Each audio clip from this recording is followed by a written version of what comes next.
yourself and stay true, yeah.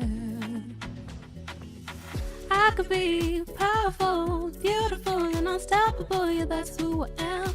I'll be true, that's where I stand, yeah, yeah. Lovely, baby, but no one's gonna take me, that's who I am. Always know I got a plan, yeah, yeah. I think it's clear to say that I do spoken word. I'm never going to sing in this studio ever. Please. I am done. I have retired from that front. Karen in the building. You gotta love everything about her, and she's been doing it for a minute. I don't know if did your parents know how gifted you are, Karen?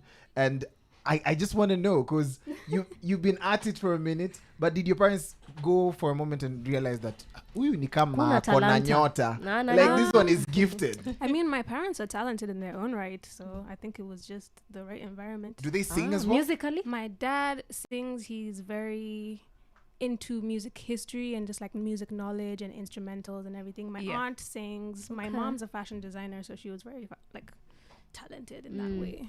Amazing. And it shows because you're drippy and you've got an amazing voice. So the parents came together and they were like, we're gonna create this superhuman, you know, superhuman, and make it work. We'll do a very nice, knowledgeable thing about this girl and make her fashionistic. But the peak, I think, of like the year for me was seeing musically was seeing Kenyan artists on Colors. I was like, they did what? It wasn't. What happened? And you got to be one of those artists. Please tell me the moment when you probably got the call or the email or the info and they're like, yeah, Karun, we want to have you on Colors. What did that feel like? Oh my God. You know what's crazy though is in 2020, I had planned to go to Europe and I was going to film a color show. Nice. And then COVID happened. Oh, yes. Right. And things got shut down. So instead, I did a live home session like for Colors. Yeah.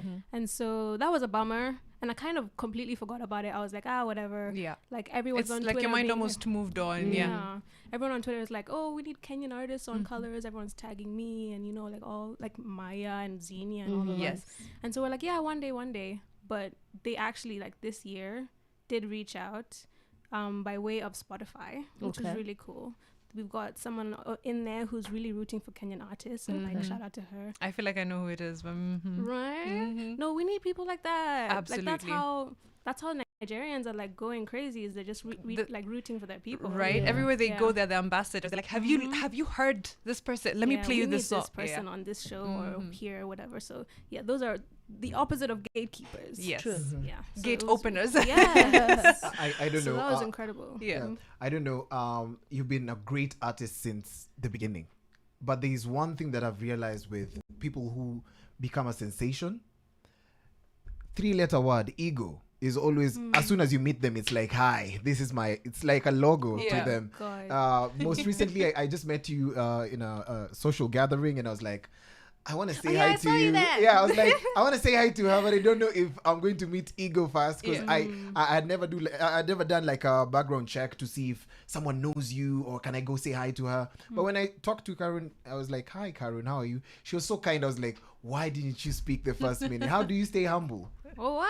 Okay, well, first of all, I did have an ego. Like, it just happens. People thrust it on you. They're like, oh my God, you're so and so. You're so incredible. You're da-da-da. And especially if you're young and you're just like dipping your toe. If you go from like 0 to 100, like the way we did, of course, your ego's going to get inflated. But the thing with an ego is that it hurts you too. So yeah, it's in your best interest to So what was your turning get point? out of Now it. that maybe at some point you had it was too big. What was your turning point? What was that moment when you're like, I'm never gonna do this ever again? Yeah. Damn. I guess it was when I left to go to study, which was very intentional for me because I was like, everyone is praising me and I haven't even done anything. I still need to study. I still need to work at my craft. I need more information. I need more practice. I need to get better at my craft. So I went to study. Kenyans hated me for that.